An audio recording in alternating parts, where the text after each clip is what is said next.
සුබ දවසක් ඔයාට. ඔයා දන්නවද හාල් පිටි වලින් හදන පිට්ටු වලට වඩා පාන් පිටි වලින් හදන පිට්ටු තමයි ගොඩාක්ම රස. හැබැයි ඉතින් පාන් පිටි ටික අපි හරියට බෙදලා හදා ගන්න ඕන. ඉතින් ඔන්න අද මම ඔයාට කියලා දෙනවා පාන් පිටි වලින් පුළුන් වගේ මෙලකට හොඳ සුවඳට රසට පිට්ටු ටිකක් හදාගන්නේ කොහොමද කියලා. මුලින්ම ඔයාට කරන්න තියෙන්නේ පාන් පිටි ටික හොඳට බෙදලා අරගන්න එක. ඉතින් පිටි වර්ග බදිද්දී ඔයාලා non stick භාජන පාවිච්චි කරන්න එපා. මේ වගේ චීනත් චට්ටි තාච්චි පාවිච්චි කරන්න. මොකද non stick භාජන වලට වඩා මේ වගේ තාච්චි වලින් ඔයාට ගොඩාක්ම ලේසියෙන් හොඳට පිටි ටික බෙද ගන්න පුළුවන්. ඉතින් මෙතන මම අරගෙන තියෙනවා පාන් පිටි ක්‍රෑම් 300ක්.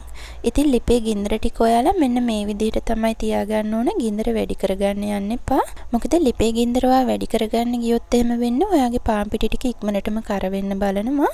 ඉතින් ගින්දර වැඩි කරගෙන බෙදගෙන හරියන්නේ නැහැ. ලිපේ ගින්දර අඩුවෙන්ම තියාගෙන නිවාඩු පාඩුව තමයි පාන් පිටි ටික ඔයා බෙද ගන්න ඕන. ඒ වගේම තමයි පාන් පිටි එක බෙදලා ඉවර වෙනකම්ම ඔයාලා මේ විදිහට හැන්දකින් හොඳට පිටි එක කලවම් කරගන්න. කලවම් කරගද්දි අඩියෙම තියෙන පාන් පිටි ටික නිතරම උඩට අරගන්න ගමන් තමයි පිටි එක ඔයාලා කලවම් කරගන්න ඕන. ඉතින් පිටි එක හොඳට බැදීගෙන ඉඳි මේ විලේ ඔයාලට හොඳ සුවඳක් එවි. ඉතින් අඩියෙම තියෙන පිටි ටිකක් මේ විදිහට පැත්තට කරලා බලන්න ලා දුඹුරු පාටට වගේ වෙලා තියෙනවද කියලා. එහෙම වෙලා නම් මේ වෙලේ ඔයා ලිපේ ගින්දර ඕෆ් කරගෙන තව ටික වෙලාවක් යනකම් ලිපේ තියාගෙනම පිටි මිශ්‍රණය මේ වගේ හොඳට කලවම් කරගන්න. ඉතින් මෙතනදී ඔයාට වැදගත් දෙයක් මතක් කරන්න ඕන. පාන් පිටි වලින් පිට්ටු හදනවා නම් අනිවාර්යයෙන්ම ඔයාලා පිටි එක ලා දුඹුරු පාට වගේ වෙනකම්ම හොඳට බෙද ගන්න ඕන. ඉතින් සමහර වෙලාවට ඔයාට හම්බෙලා ඇති පාන් පිටි වලින් හදන පිට්ටු තියෙනවා කෑමට ගන්නත් අපහසුයි, ගොඩක් තද ගතියට තියෙන්නේ. ඉතින් පාන් පිටි වලින් හදන පිට්ටු එක ගොඩක් වෙලාවට ඒ වගේ තද ගතියට තියෙන්නේ පිටි එක හරියට බෙදගත්තේ නැති වුනහම. ඉතින් මේ ඔයාට මම පෙන්වන්නේ බෙදපු නැති පාන් පිටි ටිකක්. ඉතින් මේ බලන්න මේ පාන් පිටි ටික සුදු පාටයි. දැන් මම ඔයාට පෙන්වන්නම් මම බෙදගත්ත පාන් පිටි එකෙන් ටිකක් අරගෙන. ඉතින් මේ පාන් පිටි දෙකේම වෙනස ඔයාට පේනවා ඇති. මම බෙදපු පාන් පිටි එක ලා දුඹුරු පාටට තියෙන්නේ. ඉතින් බෙදපු නැති පාන් පිටි එක සුදු පාටට තියෙන්නේ. ඉතින් හොඳට මතක තියාගන්න පිට්ටු හදන්න පාන් පිටි බදිනවා නම් මෙන්න මේ වගේ ලා දුඹුරු පාටට වෙනකම් පාන් පිටි එක ඔයාලා හොඳට බෙද ගන්න ඕන. ඔන්න ඉතින් පාන් පිටි එක හරියට බෙදගත්තට පස්සේ ඉතිරි වැඩ ටික නම් ගොඩක්ම ලේසි කරගන්න. මුලින්ම ඔයා පිටි එක පොඩ්ඩක් නිමුණට පස්සේ මේ විදිහට කැටගතිය නැති වෙනකම් හොඳට හලලා අරගන්න.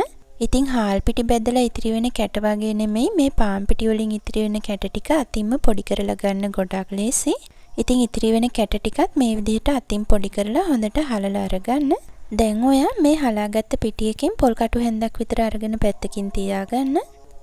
ඊගාවට ලුණු කුඩු තේ හැඳි එකක් එකතු කරගන්න. ගාගත්ත පොල් ඕන වෙනවා. ඉතින් මෙතන මම පොල් බෑවක පොල් අරගෙන තියෙනවා.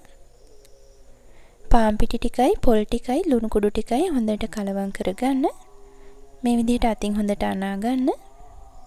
ඊට පස්සේ ඔයාට ඕන වෙනවා හොඳටම උතුරන උණු වතුර. ඉතින් උණු වතුර කියලා කිව්වහම උතුරන උණු වතුර එක නිවලා අරගන්න එපා. උතුරන උණු වතුර එක එහෙම් පිටින්ම තමයි අපි මේ පිටි මිශ්‍රණයට එකතු කරගන්න ඕන. ඉතින් මෙතනදී අපි පිටු මිශ්‍රණය අනා ගන්න උතුරනම උණු වතුර පාවිච්චි කරන්නේ මේ පිට්ටු එක අපිට තවත් හොඳ මෙලකට හදා ගන්න ඕන නිසා. මෙතනදී ඔයාලා මතක තියාගන්න උණු වතුර අපි ගොඩක් පිටි මිශ්‍රණයට එකතු කරගන්නේ නැහැ. මේ පිටි මිශ්‍රණයේ තෙත ගතිය තියෙන විතරයි අපි වතුර එකතු කරගන්න ඕන. ඉතින් වතුර එකතු කරගෙන පිටි මිශ්‍රණය අනාගත්තට පස්සේ ඔයාලා පිටි ටිකක් අතට අරගෙන මේ විදිහට ගුලි කරලා බලන්න නිකම්ම පිටි ගුලිය කැඩිලා යනවද කියලා. ඉතින් මේ විදිහට කැඩිලා යන්නේ නැතිව පිටි ගුලියක තියෙනවා නම් පිටි මිශ්‍රණයේ පදම හරි. එහෙම නැතිව පිටි ගුලිය නිකම්ම කැඩිලා යනවා නම් ඒ කියන්නේ තෙත ගතිය තවත් මදි. එහෙම වුණොත් එහෙම තව උණු වතුර චුට්ටක් එකතු කරලා අතට ගුලි කරලා ගන්න පුළුවන් වෙන විදිහට පිටි මිශ්‍රණය ඔයාලා අනා ගන්න. ඉතින් පිටි මිශ්‍රණය මේ වගේ තෙත ගතිය තියෙන හදාගත්තට පස්සේ ඔන්න ඉතින් අලුත්ම විදිහට දැන් ඔයාලට පිට්ටු මල් කරන්න වෙනම වෙලාවක් ගත කරන්න අවශ්‍ය වෙන්නේ නැහැ. දැන් ඔයාට කරන්න තියෙන්නේ ඔයා ගාව තියෙන බ්ලෙන්ඩ් කප් එක අරගෙන ඔයා හදාගත්ත පිටි මිශ්‍රණයෙන් 3 පාරකට වගේ බ්ලෙන්ඩ් කප් එකට එකතු කරලා තප්පර 30ක් වගේ පිටි මිශ්‍රණය බ්ලෙන්ඩ් කරලා අරගන්න. ඉතින් මතක තියාගන්න ගොඩක් වෙලා එකම දිගට බ්ලෙන්ඩ් කරන්නේ නැහැ. තප්පර 30ක් වගේ කරගත්තාම ඇති. ඉතින් මේ ඔයාට පේන තියෙන්නේ මම පිට්ටු මිශ්‍රණය බ්ලෙන්ඩ් කරගත්තට පස්සේ ඔයාලට පේනවා ඇති ලොකු කැට විදිහට තිබුණු පිටි මිශ්‍රණය බ්ලෙන්ඩ් කරගත්තට පස්සේ පුංචි පුංචි කැට විදිහට හොඳට බ්ලෙන්ඩ් වෙලා තියෙන්නේ. ඉතින් ඔයාට මතක ඇති පාන් පිටි ටික බෙදගත්තට පස්සේ මම ඔයාලට කිව්වා පිටි ටිකක් වෙනම අරන් තියාගන්න කියලා.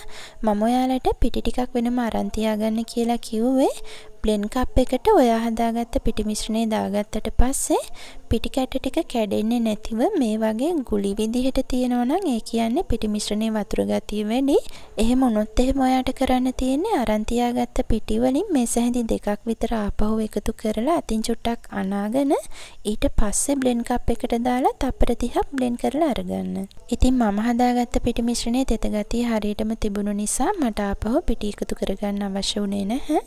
ඉතින් මෙතනදී ඔයාලා මතක තියාගන්න බ්ලෙන්ඩ් කප් එකෙන් භාගයකටත් වඩා අඩුවෙන් හිටින්න තමයි පිටි ටික ඔයාලා එකතු කරලා බ්ලෙන්ඩ් කරගන්න ඕන.